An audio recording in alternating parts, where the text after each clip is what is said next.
A graça e a paz do Senhor, meus irmãos, você que está na sua casa, junto com a sua família, vamos adorar ao Senhor nessa noite. Mais um culto de adoração, de louvor. A situação muda, mas a adoração é a mesma. O Deus é o mesmo, o coração tem que ser o mesmo. E Deus quer receber o seu louvor aí na sua casa, Deus quer receber a nossa adoração. Nós vamos cantar essa canção que fala sobre a fidelidade de Deus. O Deus que nós servimos é fiel. Tudo aquilo que Deus promete, Ele cumpre. O Deus fiel que cuida de mim, Ele está cuidando também de você e da sua casa.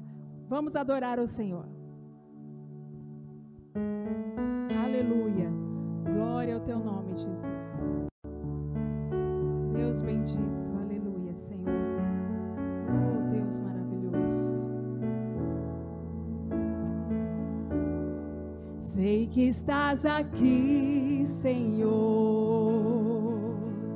Podes perceber quem sou.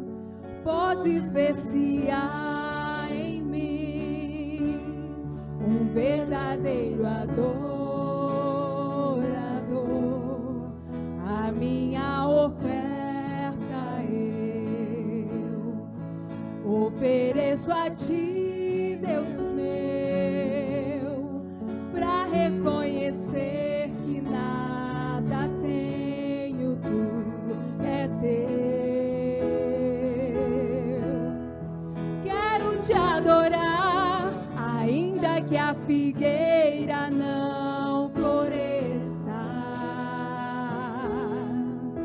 Quero me alegrar, mesmo se o dinheiro me faltar.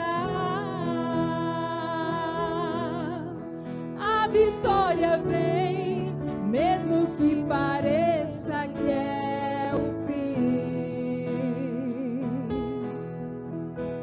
Pois tu és fiel, Senhor, fiel a mim. Tu és fiel, Senhor, eu sei que tu és fiel. Tu és fiel, Senhor, eu sei que tu és fiel. E ainda que eu não mereça, permaneces assim. Fiel, Senhor, meu Deus, fiel a mim. Fiel, Senhor, meu Deus, fiel a mim. Sei que estás aqui, Senhor. Sei que estás aqui, Senhor. Podes perceber quem sou. Podes ver se há em mim o que, igreja? Um verdadeiro adorador.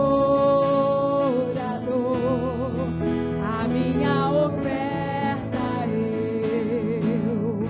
eu ofereço a ti, Deus meu. Pra quê? Pra reconhecer que nada tenho, tudo é teu. Quero te adorar, ainda que a figueira não floresça. Quero me alegrar, mesmo se o dinheiro me faltar. A vitória vem, mesmo que pareça que é o fim. Mas Deus é fiel. Pois tu és fiel, Senhor, fiel a mim. Tu és fiel, Senhor. Adore ao Senhor na sua casa e levante as mãos assim, ó, adorando ao Senhor a sua fidelidade. Tu és fiel, Senhor, eu sei que tu és fiel. E ainda que eu não mereça, permaneces assim. Fiel, Senhor, meu Deus, fiel a mim.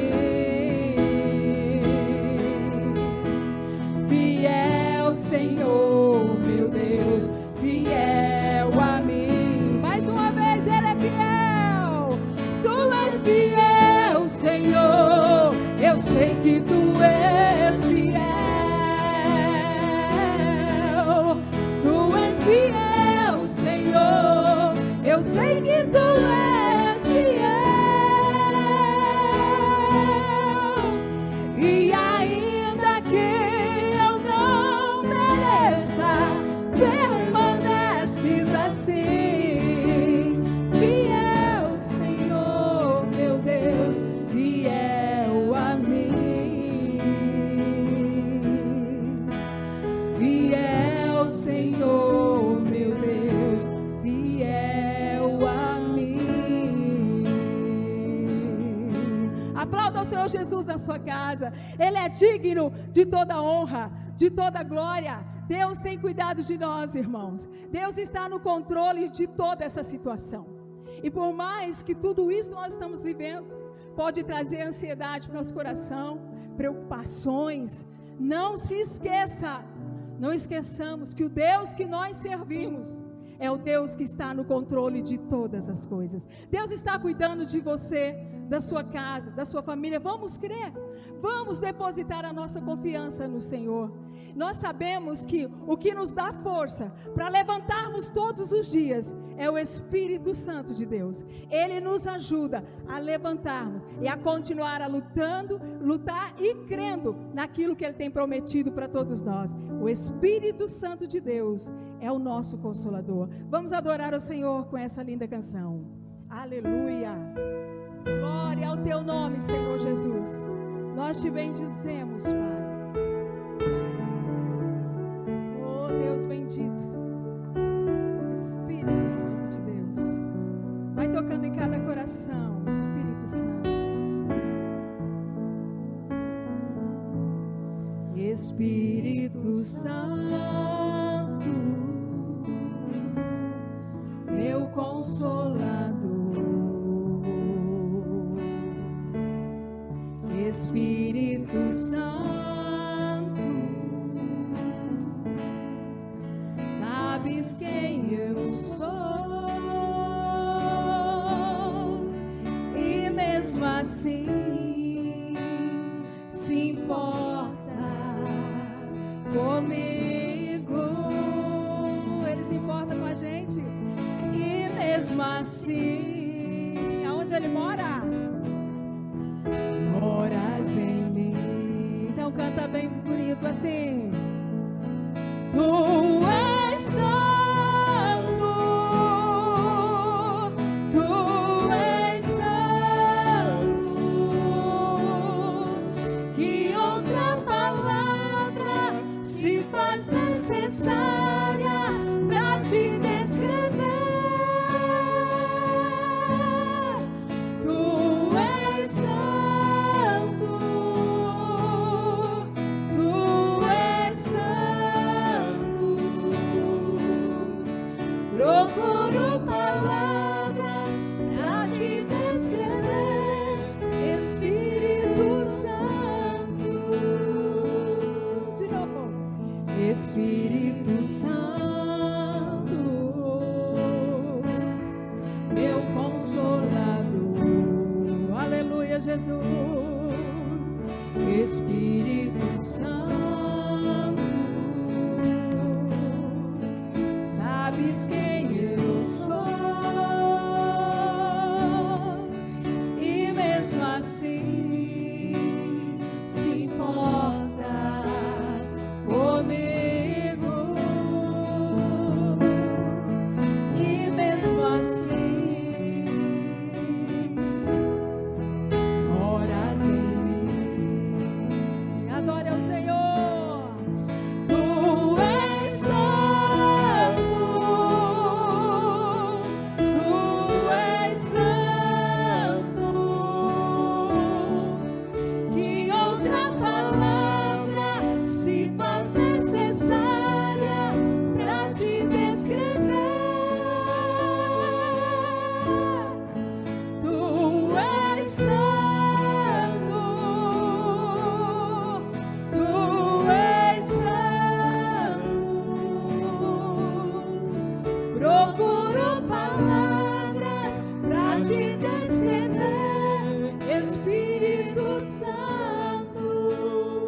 Ele é o nosso amigo.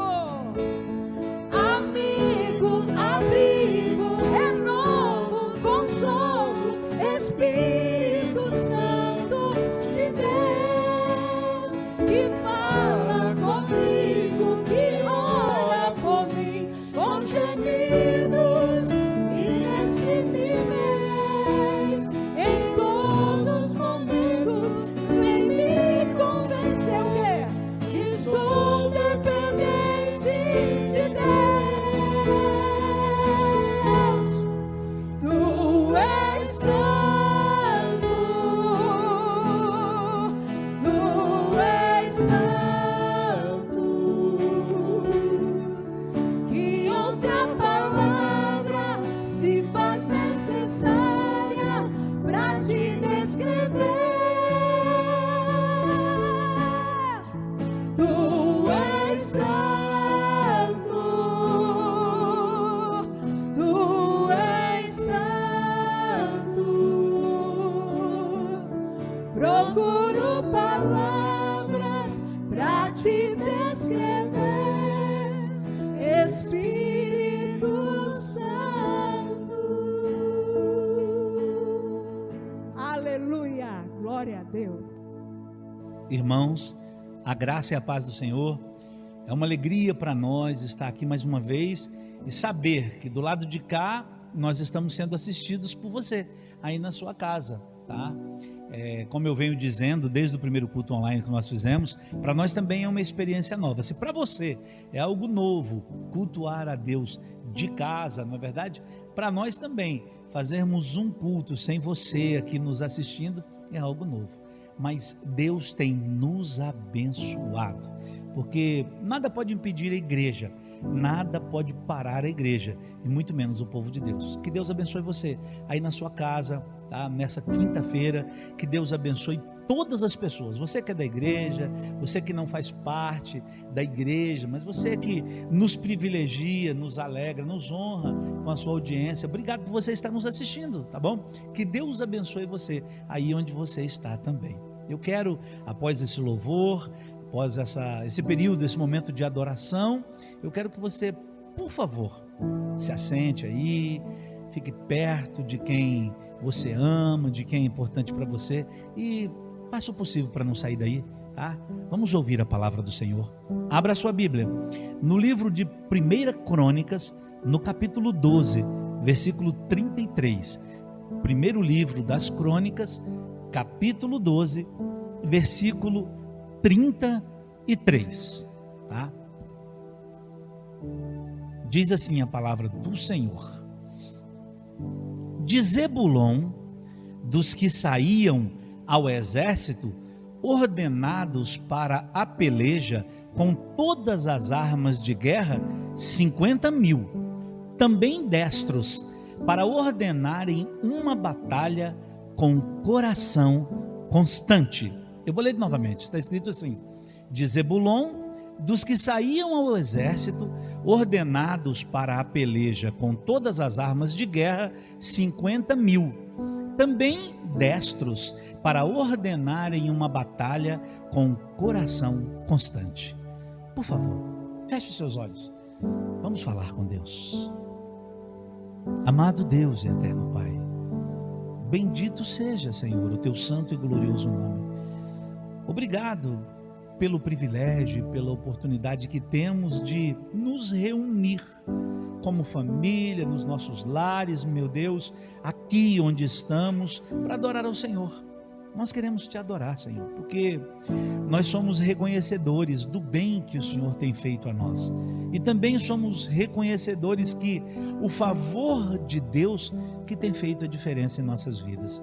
Perdoa, Senhor, os nossos pecados, perdoa as nossas falhas, as limitações que temos, perdoe os momentos de medo, perdoe os excessos que às vezes cometemos por falta de controle, porque cada um de nós tem vivido dias difíceis. É difícil viver no tempo de incerteza e no tempo de indefinição, mas nós não podemos tirar os olhos do Senhor e nem deixarmos de ouvir a tua santa e bendita palavra. Por isso, nos abençoe. Abençoe esse meu irmão, essa minha irmã que está assistindo. Abençoa nós que estamos aqui, equipe organizadora, para que essa mensagem chegue ao ouvido dos meus irmãos.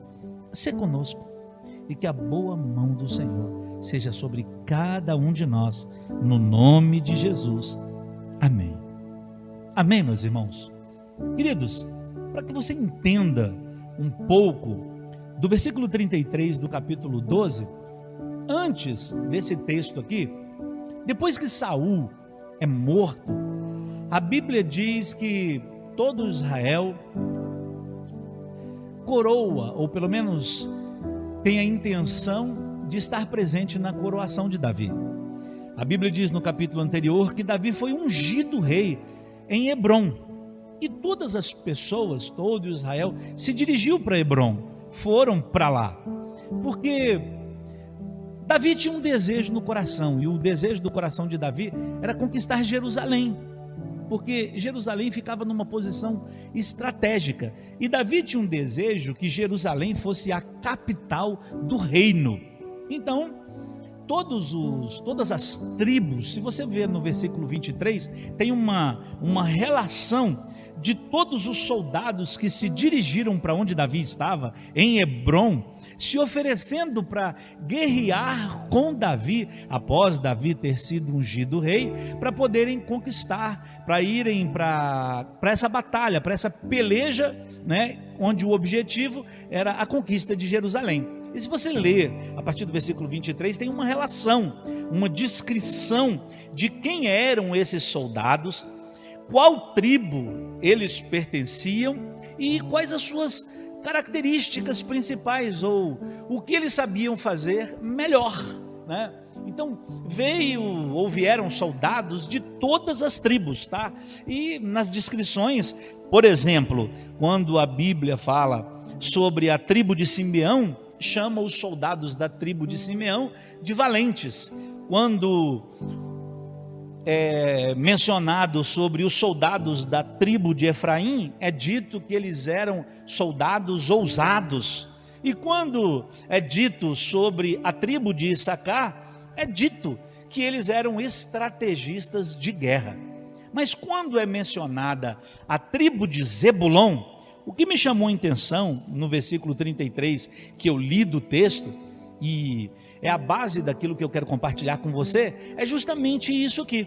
É quando o texto diz que esses soldados da tribo de Zebulon eram 50 mil, ou seja, a tribo que mais enviou soldados para irem à guerra em favor de Davi foi a tribo de Zebulon, tá? Tem um grupo que é mencionado mais à frente, que era a reunião da tribo dos Gaditas, dos Rubenitas e de Manassés, dava 120 mil, mas aí era o resultado da soma dessas três tribos. Se você for dividir, vai dar 40 mil, embora a Bíblia não diga quantos mil são de cada um, diz que a reunião deles deu 120 mil, mas a tribo de Zebulon, no versículo 33, enviou 50 mil soldados para irem à guerra em favor de Davi, rumo a Jerusalém, para conquistá-la. E essas características, ou essas três características marcantes dos soldados da tribo de Zebulon, é que eu quero, dessas características, compartilhar alguma coisa interessante com você, porque são características de quem vai à guerra, são características de quem vai à peleja, de quem enfrenta, está enfrentando ou enfrentará um desafio que colocará em risco a sua vida ou a vida de muitos. E é sobre isso que eu quero compartilhar algumas lições com você, porque toda pessoa, todo cristão, todo crente que quer conquistar e vencer uma batalha, precisa aprender isso aqui, ou entender isso aqui. E a primeira lição que eu queria compartilhar com você, minha irmã que está em casa nos ouvindo, é essa aqui, olha. O texto diz que a primeira característica que a tribo de Zebulon, ou os soldados da tribo de Zebulon tinham, é que eles foram para essa peleja levando todas as armas de guerra. Claro que a primeira coisa que eu entendo é que não dá para ir para uma guerra Não dá para ir para um desafio ou para uma batalha sem arma nenhuma. Eles levaram todas as armas, ou seja, não deixaram nenhuma arma em casa, não deixaram nenhuma arma em sua cidade, ou não fizeram uma seleção de armas melhores ou mais úteis. Não, eles levaram todas as armas para a guerra. Não dá para ir para a guerra de qualquer jeito, não dá para enfrentar uma batalha, meu irmão e minha irmã, sabe, de qualquer maneira. Agora, eu sei que a Bíblia diz no livro de 2 Coríntios, no capítulo 10, nos versículos 3 e 4, está escrito assim, ó: porque andando na carne, não militamos segundo a carne, ou seja, sendo humanos, a gente não luta como humanos lutam. E o texto diz assim, ó: porque as armas da nossa milícia não são carnais, mas sim poderosas em Deus para destruição de fortalezas. Ou seja, eu sei que as nossas armas em Cristo, elas não são armas humanas ou armas carnais, são armas espirituais. E a Bíblia diz no livro de Efésios, no capítulo 6, do versículo 13 ao versículo 18, sobre a armadura de Deus. Lá está escrito, nesses versículos que eu disse para você, sobre o cinto da verdade, sobre a couraça da justiça, sobre os calçados da preparação do evangelho e da paz, sobre o escudo da fé, sobre o capacete da salvação, a espada do Espírito e oração. Claro, eu poderia falar para você agora que você deve ir a uma batalha usando a armadura de Deus. Claro, você deve usá-la e nunca deixar de usá-la diante de uma batalha ou de um desafio espiritual. Mas eu queria mencionar 3 coisas ou 3 armas que você não deve deixar de levar, que você não deve abrir mão quando você estiver diante de uma luta, diante de uma guerra, de uma batalha ou de um desafio que você sabe que vai ser necessário usar todas as suas forças e tudo que você tem. Quais são essas armas? A primeira delas é a palavra. Meu irmão, nós não podemos enfrentar as guerras diárias, nós não podemos negligenciar o fato de que a palavra é uma das armas mais poderosas que nós como cristãos temos. A Bíblia diz no Salmo 119, no versículo 98, tu, pelos teus mandamentos, me fazes mais sábio que meus inimigos, pois estão sempre comigo. Que mandamentos são esses? A palavra do Senhor, aquilo que Deus diz, aquilo que Deus nos fala. Ou seja, tu, pela tua palavra, me faz mais sábio que os meus inimigos, pois a tua palavra está sempre comigo. A Bíblia também diz no Salmo 119, no versículo 105, lâmpada para os meus pés é a tua palavra e luz para o meu caminho. É lâmpada, ilumina, não deixa você tropeçar, não deixa você pisar em falso, não deixa você se perder ou sair do caminho. Por isso, não negligencie, não abra mão de estar sempre com essa arma poderosa chamada Palavra de Deus. Eu também lhe aconselho a levar uma outra arma. Não deixe, diante de um desafio, ou diante de uma luta ou uma batalha, não abra mão da sua fé. Não abra mão da sua fé. Você não pode deixar de acreditar, de crer nas promessas bíblicas, naquilo que foi profetizado, naquilo que foi dito e naquilo que serve para nós como a nossa maior segurança. Você precisa crer. A Bíblia diz no livro de 2 Coríntios, no capítulo 5, versículo 7, porque nós andamos por fé e não por vista. Sabe o que isso quer dizer? É que a gente não anda ou não é guiado segundo aquilo que a gente vê, mas sim segundo aquilo que a gente acredita. Por isso nós somos o povo que não anda mais por aquilo que vê, mas sim por aquilo que crê. A Bíblia também diz no livro de 1 João, no capítulo 5, versículo 4, porque todo o que é nascido de Deus vence o mundo, e essa é a vitória que vence o mundo, a nossa fé. Você quer vencer? Pastor, eu quero vencer essa situação. Pastor, eu quero vencer esse momento em que a minha alma está seriamente abalada. Então entenda que existe uma arma poderosa que vai garantir a você a vitória sobre o mundo e sobre qualquer circunstância dentro dele. A sua fé. Palavra de Deus para você. Não abra mão dessa arma poderosa chamada palavra. Não abra mão da fé, mas também não abra mão da oração. Você não pode, irmão. Um momento como esse é um momento onde nós não somos mais convidados a orar. Um momento como esse nós somos convocados. Nós temos que ter comportamento realmente de exército, comportamento de soldado.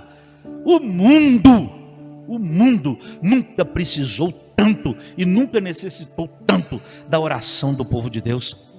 É hora de orar, é hora de clamar, é hora de buscar em Deus a resposta que ninguém pode nos dar. E sobre a oração, a Bíblia diz, no livro de 1 Timóteo, capítulo 2, versículo 8: quero, pois, escute isso, quero, pois, que os homens orem em todo lugar, levantando mãos santas, sem ira e nem contenda. Eu vou ler novamente.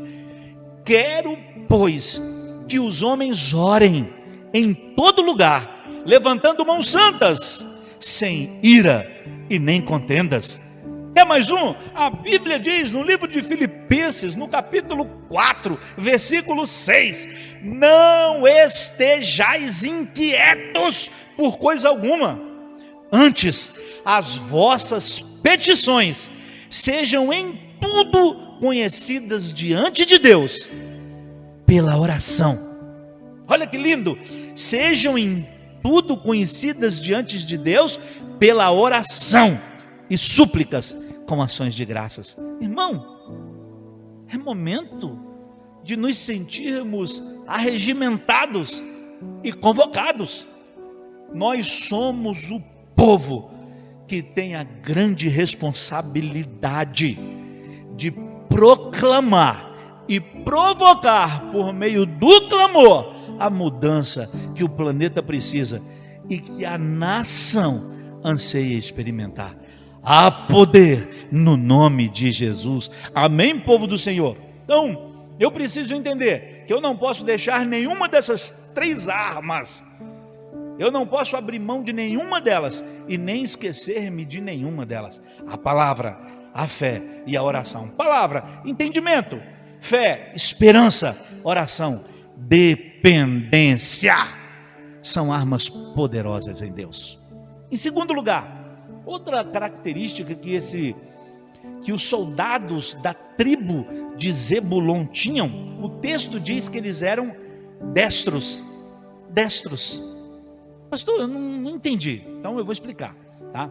No dicionário, se você for lá e procurar o significado da palavra destros, o primeiro significado vai ser, são aqueles que usam as mãos e os pés, né? Ou é aquela pessoa que usa a mão e o pé direito. Esse é o primeiro significado de destro.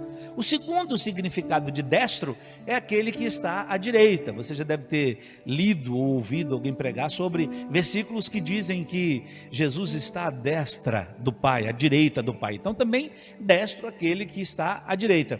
Mas tem o terceiro significado, que é o usado aqui no versículo 33 do texto que eu li. Versículo 33 do capítulo 12 de 1 Crônicas. Quando a Bíblia diz que eles eram destros, ela está falando sobre esse terceiro significado, que é alguém que é dotado de habilidade, perito, habilidoso e capaz.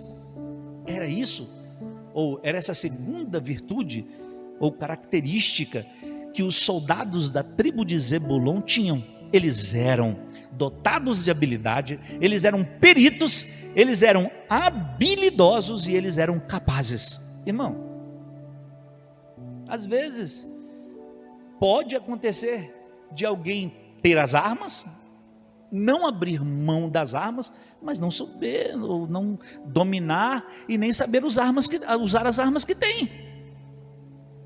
Tem gente que não tem habilidade naquilo que possui. Por isso, tão importante quanto levar a arma é saber usar a arma. Já pensou se um soldado desses leva, né, todo o seu potencial bélico, mas na hora da batalha não sabe usar?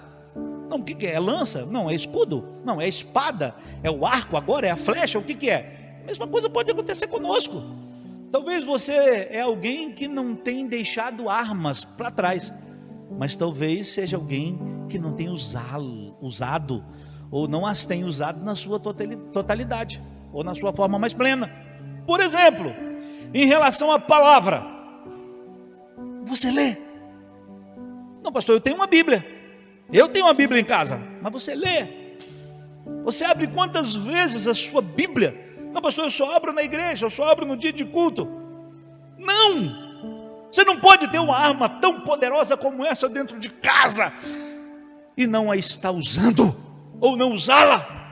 Você lê, você ouve, você obedece. Irmãos, uma das maiores armas do diabo se chama atacar na falta de entendimento, na falta de conhecimento.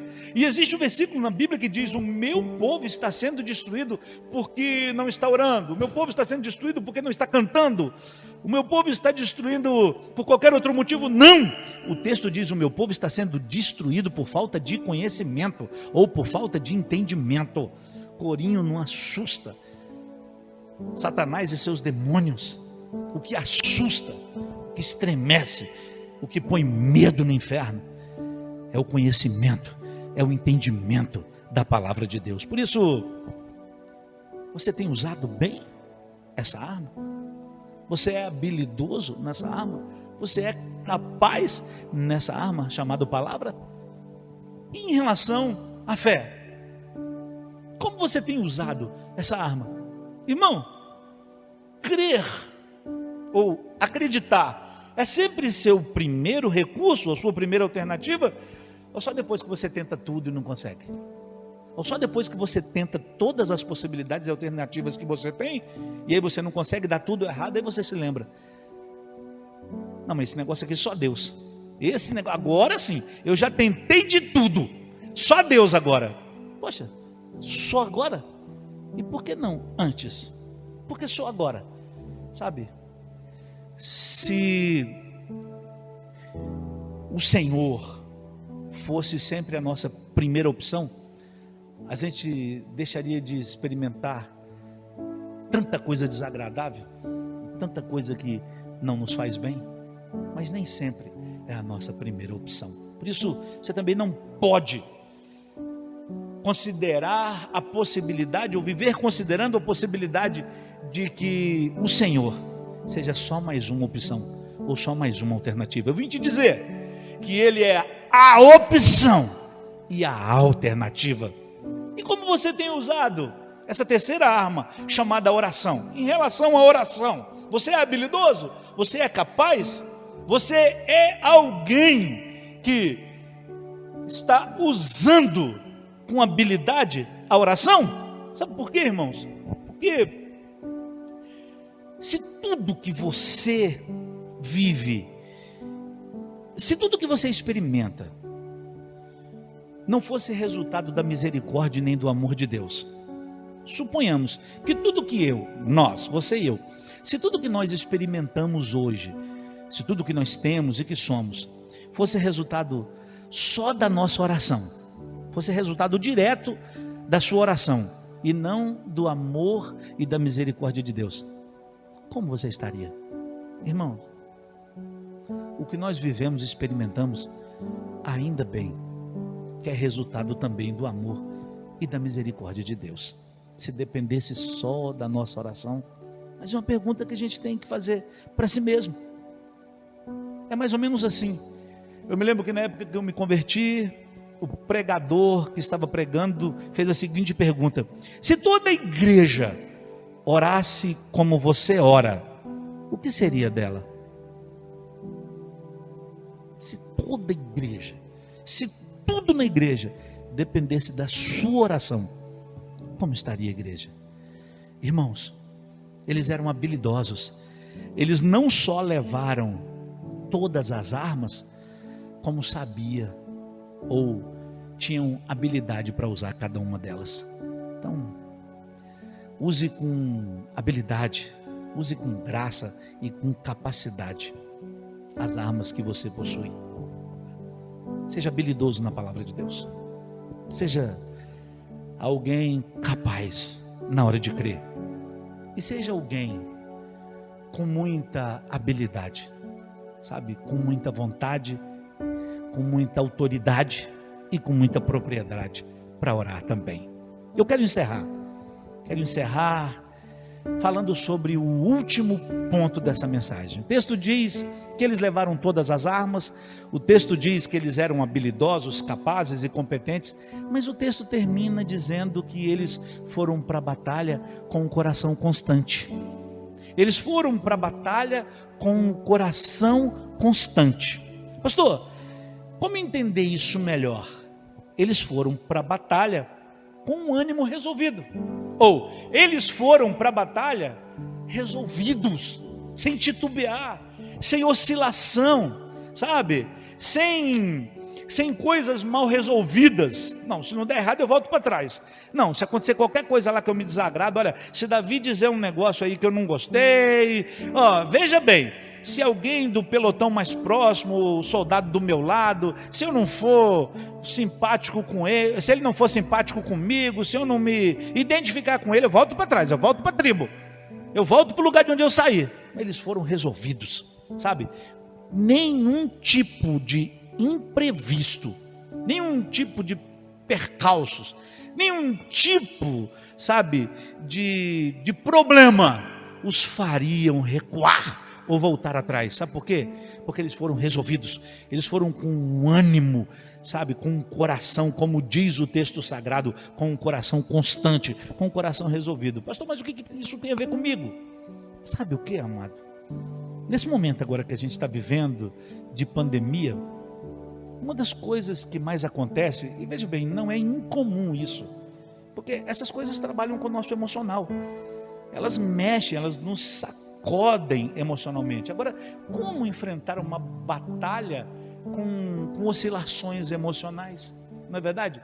De manhã você está de um jeito, à tarde você está de outro, à noite de outra maneira ainda. Então, como é que anda você nesse momento? Como é que anda você com você? Eu nem vou perguntar você com quem está do seu lado ou com quem está perto, você com sua esposa, você com seu marido, você com seus filhos, você com você. Por quê?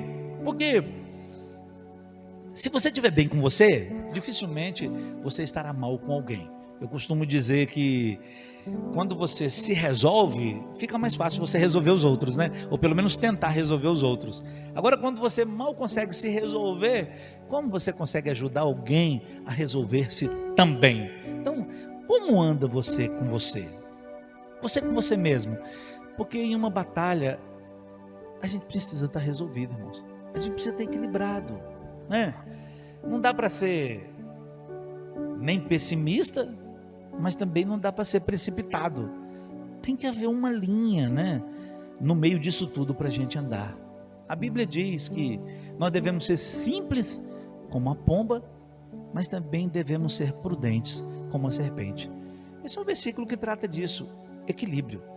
Existem momentos onde precisa se comportar como pomba e momentos que precisa se comportar como serpente. O texto está falando sobre isso. Então, cuide do seu coração. Eu sei que ficar em casa não está sendo fácil. Preocupação, ansiedade, medo, oscilação, vulnerabilidade. Mas num momento como esse a gente não pode se perder, né? Ou nos roubarmos de nós mesmos. Existe um lugar para você pôr ansiedade. E esse lugar tem nome: Cristo. A Bíblia diz no livro de 1 Pedro, capítulo 5, versículo 7: lançai sobre Ele. É sobre Ele. Não existe ansiedade, tamanho, como diz o texto, largura ou profundidade, sabe, expansão ou peso de ansiedade que possa criar qualquer dano no Senhor Jesus Cristo. A Bíblia nos convida a lançarmos sobre Ele toda a ansiedade, e não é só uma parte dela, não, toda. Lance sobre Ele toda a vossa. Essa coisa do lançar é lançar mesmo, sabe? Ela não me pertence. Eu vou, você pode até ter, mas ela não pode permanecer. Eu vou lançar sobre Cristo. Por quê? Porque quando eu não lanço a ansiedade que eu sinto sobre o Senhor, eu estou de alguma maneira dizendo que aquilo que Deus é não é uma verdade, ou que a natureza e os atributos de Deus não existem, porque a Bíblia diz que Deus é onisciente, onipresente e onipotente. Então a Bíblia diz que Ele conhece todas as coisas, Ele está em todas as situações e lugares, e Ele tem todo o poder. Quando eu guardo a ansiedade que eu sinto no meu coração, e não a lanço, e não a entrego ao Senhor, eu estou dizendo que Ele não é onisciente. Eu estou dizendo, primeiro, que Ele nem sabe o que está acontecendo comigo. Segundo, que Ele não é onipresente, que Ele é indiferente, Ele não tomou conhecimento, né, ou não tem como estar presente quando eu sofro, ou quando a situação não está boa para mim.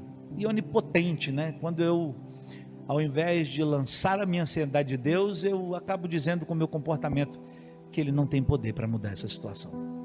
Ele é o mesmo Deus, Ele sabe, Ele se importa, e Ele tem poder para mudar e poder para te ajudar, irmão. Então não se esqueça disso, não se esqueça disso.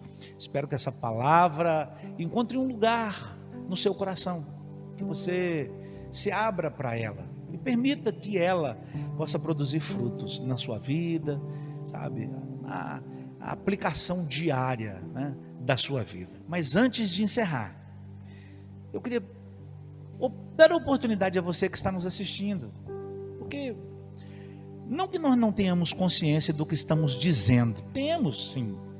Nós oramos, paramos para preparar uma mensagem, mas você, melhor do que ninguém, sabe porque está ouvindo. Deus ama você, Deus ama você. E quem sabe você tem perdido tanta batalha, quem sabe você tem saído de tantas guerras, desafios e lutas, derrotado, porque você está abrindo mão dessas armas tão poderosas em Cristo. Então eu queria perguntar a você: você já entregou a sua vida para Cristo, ou você está afastado, distante do Senhor? Se você é aí onde você está, porque no mundo espiritual não tem distância, se é aí onde você está agora, se você, na sinceridade do seu coração, quer entregar a sua vida para Jesus Cristo, tá? É só você dizer aí onde você está: eu quero. O Espírito Santo de Deus está aí. E se aí onde você está, você sentiu no coração o desejo de reconciliar-se com Deus, você também pode fazer isso. Pastor, eu estou afastado, há muito tempo eu não vou a uma igreja, eu sinto que eu estou distante do Senhor. Você quer voltar?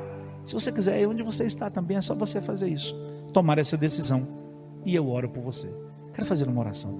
Deus, abençoe essas pessoas, abençoa as pessoas que estão entregando suas vidas agora, eu creio no poder da palavra, ou as que estão reconciliando com o Senhor. Meu Deus, em nome de Jesus, que a decisão que elas tomaram seja uma decisão que impacte na eternidade delas, no nome poderoso de Jesus. E abençoa também os meus irmãos.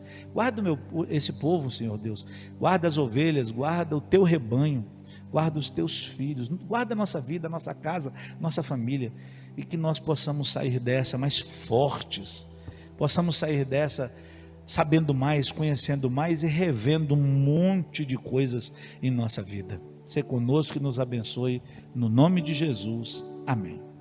Amém, irmãos? Queridos, a igreja continua de portas abertas, tá? Se você quiser falar conosco, algumas pessoas nos ligaram do último culto, né, até esse de hoje, e nós as atendemos. Se você quiser, por favor, ligue, o celular da igreja está disponível aí, o meu celular da pastora Andréia, liga, nós estamos à sua disposição para ouvir você e para atender você. E você que é dizimista e ofertante da igreja, você não pode, num momento como esse, em que a igreja precisa dos fiéis, do povo fiel que congrega nela, deixar de ser dizimista e ofertante, tá bom? Então, por favor, vai estar disponível aí o número da conta que a igreja está usando, tá? Você pode fazer sua transferência, seu depósito, ou ligar, vir até a igreja, como alguns estão fazendo, e depositar aqui, né, o seu dízimo e também a sua oferta, tá? Domingo é dia de ceia, né? Nós não estamos tendo a oração da madrugada, porque nós estamos orando todos os dias, às 19 horas, então, por isso a gente está dando sequência. Nós não vamos parar de orar até que a pandemia, até que isso se resolva, né? Então, por isso não vai ter oração da madrugada, tá? Mas eu vou estar enviando um WhatsApp, via WhatsApp, para todos os irmãos da igreja, como nós faremos, tá? Em relação à ceia, tá? E aí eu vou explicar direitinho para você como nós vamos fazer, tá? Para nós cearmos, nós não vamos deixar de cear, tá bom? Irmão, que Deus dê uma semana abençoada para você, um fim de semana na presença dele, tá? Que o Senhor te guarde e te livre de todo mal, no nome de Jesus. Amém.